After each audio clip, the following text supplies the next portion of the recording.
اللہ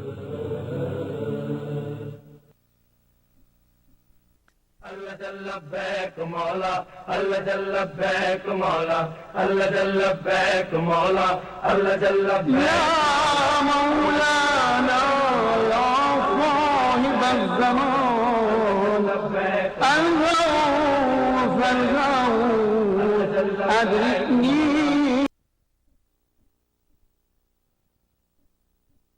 وبرکاتہ۔ سلام مجدد آپ لوگوں کی خدمت میں ناظرین محترم، آپ کے سوالات کے ساتھ اور ان کے جوابات کے ساتھ انشاءاللہ آپ کی خدمت میں حاضر ہیں۔ اچھا جی، سب سے پہلا جو سوال ہے وہ یہ ہے کہ نماز غفیلہ کے متعلق بتا دیا جائے، تو میں آپ کی خدمت میں عرض کرتا چلوں، بلکہ دونوں سوال جو ہیں وہ نماز غفیلہ ہی سے مربوط ہیں، جس میں یہ ہے کہ امام سجاد علیہ السلام نے جو تاکید فرمائی تھی وہ بھی نماز غفیلہ ہی تھی، اور جو پہلا سوال ہے وہ بھی نماز غفیلہ کے متعلق ہے۔ نماز غفیلہ جو ہے وہ 2 رکعت نماز ہے، نماز مغرب اور عشاء کے درمیان، یعنی آپ نماز مغرب کی 3 رکعت نماز واجب پڑھنے کے بعد عشاء پڑھنے سے پہلے 2 رکعت نماز غفیلہ کے نام سے پڑھتے ہیں۔ یہ ایک نوافل ہوتی ہے، 2 رکعت نماز غفیلہ قربتاً الی اللہ۔ پہلی رکعت میں سورہ الحمد کے بعد آپ نے وَظَنُّونَ إِذْ ذَهَبَ مُغَاضِبًا فَظَنَّ أَن لَّن نَّقْدِرَ عَلَيْهِ فَنَادَىٰ فِي الظُّلُمَاتِ أَن لَّا إِلَٰهَ إِلَّا أَنتَ سُبْحَانَكَ إِنِّي كُنتُ مِنَ الظَّالِمِينَ فَاسْتَجَبْنَا لَهُ وَنَجَّيْنَاهُ مِنَ الْغَمِّ وَكَذَٰلِكَ نُنجِي الْمُؤْمِنِينَ۔ یہ آپ نے آیت پڑھنی ہے قرآن پاک میں سے۔ آپ نے بسم اللہ الرحمن الرحیم پڑھا، سورہ الحمد پڑھی، اور اس کے بعد آپ نے یہ آیات پڑھنی، وَظَنُّونَ إِذْ ذَهَبَ مُغَاضِبًا فَظَنَّ أَن لَّن نَّقْدِرَ عَلَيْهِ فَنَادَىٰ فِي الظُّلُمَاتِ أَن لَّا إِلَٰهَ إِلَّا أَنتَ سُبْحَانَكَ إِنِّي كُنتُ مِنَ الظَّالِمِينَ فَاسْتَجَبْنَا لَهُ وَنَجَّيْنَاهُ مِنَ الْغَمِّ وَكَذَٰلِكَ نُنجِي الْمُؤْمِنِينَ۔ ٹھیک ہے، اس کے بعد آپ نے رکوع میں جانا ہے نارملی، رکوع کے بعد سجدے میں جانا ہے، سجود 2 سجدے کرنے ہیں نارملی، اس کے بعد دوبارہ دوسری رکعت میں سورہ الحمد کے بعد وَعِندَهُ مَفَاتِحُ الْغَيْبِ لَا يَعْلَمُهَا إِلَّا هُوَ وَيَعْلَمُ مَا فِي الْبَرِّ وَالْبَحْرِ وَمَا تَسْقُطُ مِنْ وَرَقَةٍ إِلَّا يَعْلَمُهَا وَلَا حَبَّةٍ فِي ظُلُمَاتِ الْأَرْضِ وَلَا رَطْبٍ وَلَا يَابِسٍ إِلَّا فِي كِتَابٍ مُبِينٍ۔ آپ نے دوسری رکعت میں سورہ الحمد کے بعد یہ پڑھنا ہے۔ اس کے بعد آپ نے قنوت میں جانا ہے، اور قنوت کے اندر آپ نے جو دعا ہے وہ مخصوص ہوتی ہے، اللہم انی اسألک بمفاتح الغیب التی لا یعلمها الا انت وانت اعلم التی لا یعلمها الا انت وعالم ما فی السماوات وما فی الارض۔ اور اس کے بعد آپ نے جو دعا قنوت پڑھی، اور اس کے بعد جو آپ کی دعا ہے وہ آپ نے مانگ لینی ہے، اور اس کے بعد آپ نے دوبارہ سے رکوع و سجود، اور اس کے بعد تشہد، نماز ختم۔ ٹھیک ہے جی، تو یہ ہے نماز غفیلہ۔ اچھا، میں آپ کی خدمت میں عرض کرتا چلوں کہ اس کو یہ سمجھنے کے لیے کہ کیا اہمیت ہے اور واقعاً آپ کہہ کیا رہے ہیں خداوند متعال سے، اس کی آپ کو عرض کرتا چلوں۔ جو آیات ہیں قرآن کی اس کا ترجمہ دیکھیے، اعوذ باللہ من الشیطان الرجیم، وَظَنُّونَ إِذْ ذَهَبَ مُغَاضِبًا فَظَنَّ أَن لَّن نَّقْدِرَ عَلَيْهِ۔ صاحب مچھلی کی قسم حضرت یونس علیہ السلام کے متعلق ہے، وَظَنُّونَ، نون مچھلی، صاحب مچھلی مطلب وہ جو مچھلی کے پیٹ میں تھے، ان کی قسم، اِذْ ذَهَبَ مُغَاضِبًا، جب وہ غضبناک ہو کر چلے گئے، چھوڑ گئے، نکل گئے اپنی بستی کو چھوڑ کر، فَظَنَّ أَن لَّن نَّقْدِرَ عَلَيْهِ، پس انہوں نے گمان یہ کیا کہ وہ اب طاقت قدرت نہیں رکھتے، مطلب حضرت یونس تھک گئے تھے نا، انہوں نے دیکھا کہ قوم تو میری بات نہیں سنتی۔ وَظَنُّونَ إِذْ ذَهَبَ مُغَاضِبًا فَظَنَّ أَن لَّن نَّقْدِرَ عَلَيْهِ فَنَادَىٰ فِي الظُّلُمَاتِ۔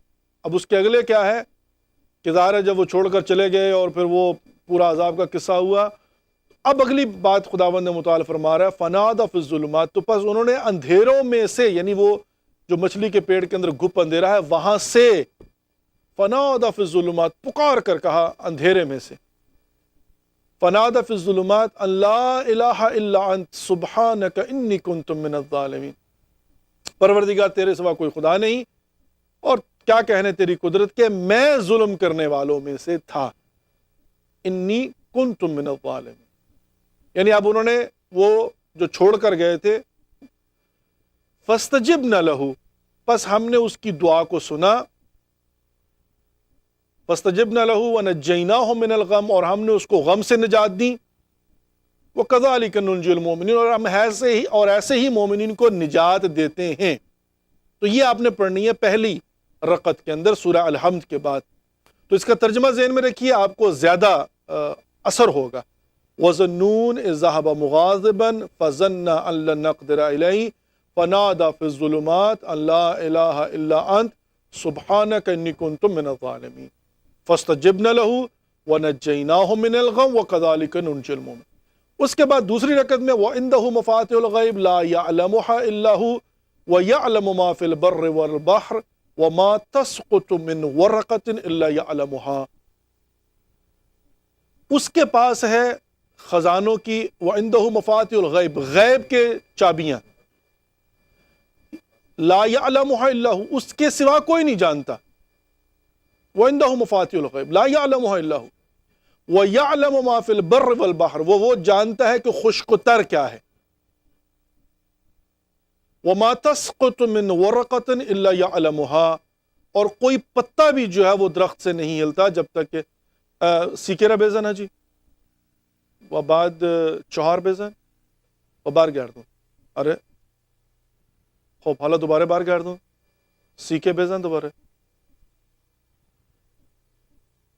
تمام شد. وعنده مفاتیح الغیب لا یعلمها الا هو ویعلم، نه شیش باید میزدید حاجی، شیش، لطف ببخشید، شیش، سیکه بزن، سیکه بزن، شیش بزن، دوباره برگردون، نه اون لیور، آره لیور رو برگردون. خب حالا دوباره سیکه بزن. خب حالا چیکار کنید؟ اونجا صداش رو بیاری پایین، اچ دی رو، و به اون زنگ بزن، بهش بگو که از اونجا استارت کنه. همونجا نوشته 949، همینجا روی کاغذ نوشته. بخونید از اونجا، البته زنگ میزنه خودش متوجه میشه دیگه. آره متوجه شد بالکل. جی وعنده مفاتيح الغيب لا يعلمها الا هو يعلم ما في البر والبحر وما تسقط من ورقة الا يعلمها ولا حبة في ظلمات الارض ولا رطب ولا يابس الا في كتاب۔ اس کا مطلب یہ ہے کہ کوئی پتا بھی درخت نہیں ہلتا مگر یہ کہ خدا کو علم ہوتا ہے، اور زمین کی اتھاہ گہرائیوں میں جو دانے ہیں ان کے متعلق بھی خدا جانتا ہے، اور یہ کہ آپ کی خدمت میں عرض کرتا چلوں کوئی خشک و تر ایسی نہیں ہے جس کا کہ کتاب کے اندر، قرآن کے اندر ذکر نہ ہو، ولا رطب ولا یابس الا فی کتاب مبین۔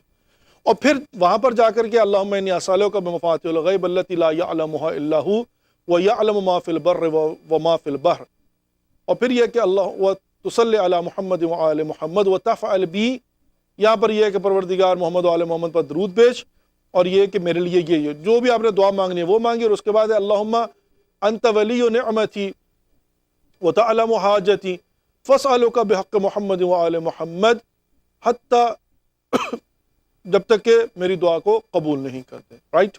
اب یہ ہے کہ پروردگار تو میری دعا کو جانتا ہے اور جو ہے نا وہ اس کو سمجھتا ہے، اور پروردگار تو جو ہے وہ سمجھتا ہے کہ دعا ہماری کیا ہے، اس پر قدرت بھی رکھتا ہے۔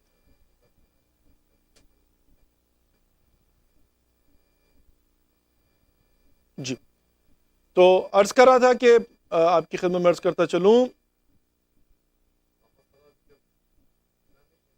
بله همون یکی رو بزن، اولی، نه HD نه اون اولی رو بزنه.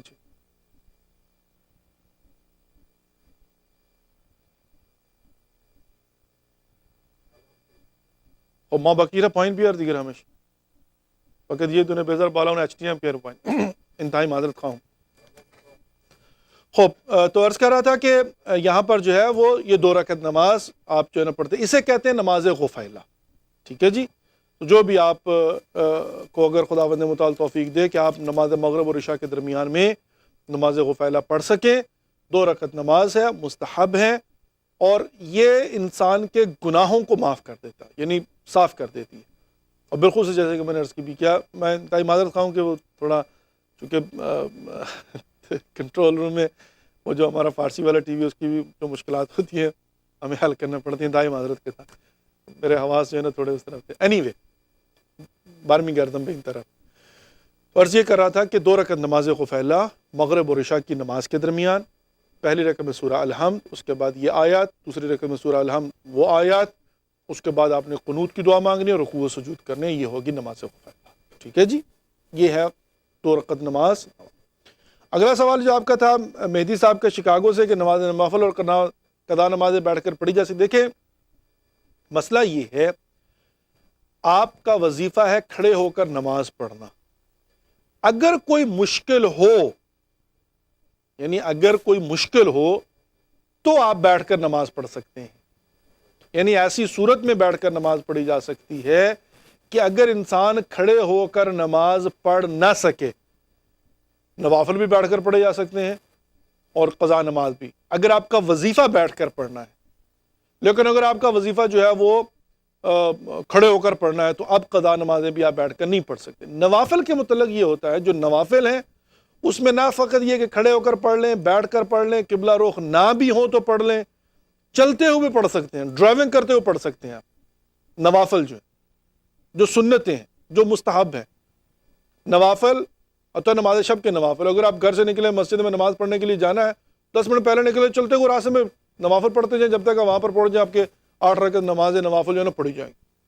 تو نوافل کے متعلق تو یہ ہے کہ اس میں تو آپ بیٹھ کر بھی پڑھ سکتے ہیں، گاڑی میں بھی پڑھ سکتے ہیں، چلتے ہوئے پڑھ سکتے ہیں، آپ اشاروں سے بھی جو ہے نا سجدہ کر کے آپ پڑھ سکتے ہیں نوافل کے. جہاں تک قضا نماز کا تعلق ہے، اگر آپ کی قضا جو ہے نا اس وقت ہوئی ہے جب آپ کے وظیفہ تک کھڑے ہو کر پڑھنا، اور اب آپ کا وظیفہ ہے بیٹھ کر پڑھنا، تو کوئی مسئلہ نہیں ہے، بیٹھ کر پڑھ لیجئے. لیکن اگر آپ کا وظیفہ آپ کھڑے ہو کر پڑھ سکتے ہیں، اب آپ کہیں کہ نہیں میں بیٹھ کر پڑھ لوں، تو نہیں ہو سکتا. لیکن اگر آپ پڑھ ہی نہیں سکتے، اب آپ کی کمر میں درد ہے، یہ جو بھی مشکل ہے، تو پھر آپ کیا ہے کہ بیٹھ کر اگر پڑھنا چاہتے ہیں تو پھر آپ بیٹھ کر پڑھ سکتے ہیں، اگرچہ آپ کی قضا جو ہے وہ کھڑے ہو کر ہوئی ہو. تو یہ ڈیپینڈ کرتا ہے کہ پریزنٹ سچویشن میں آپ کا وظیفہ کیا ہے. اگر آپ کا وظیفہ کھڑے ہو کر پڑھنا تو کھڑے ہو کر قضا پڑھیے، اگر بیٹھ کر پڑھنا تو بیٹھ کر پڑھیے، اگر لیٹ کر پڑھنا تو لیٹ کر پڑھیے. ٹھیک ہے جی. تو یہ تھا آپ کا نماز غفیلہ کے متعلق اور قضا نماز کے متعلق. اور جہاں تک عارف صاحب آپ کا سوال، تو میں آپ کی خدمت میں عرض کرتا چلوں، میں بارہا میں نے جو عرض کیا میں اسی کو پھر دہرا رہا ہوں کہ واقعاً بے شک آپ کی بات سے اتفاق کرتا ہوں کہ جواب دیا جانا چاہیے.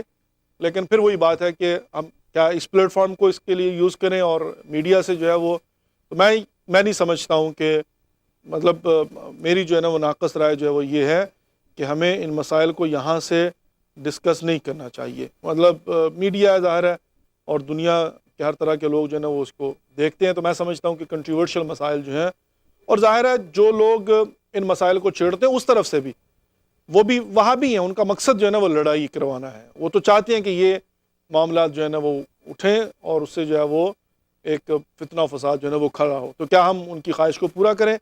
میں سمجھتا ہوں کہ ہمیں اس سے اجتناب کرنا چاہیے، اور امید ہے کہ آپ بھی اس بات کو جو ہے نا وہ درک فرمائیں گے اور اس بات کو سمجھیں گے اور اس میں ہمارا ساتھ دیں گے. بہت ممنون ہوں آپ کا. Thank you very much. السلام علیکم ورحمۃ اللہ وبرکاتہ.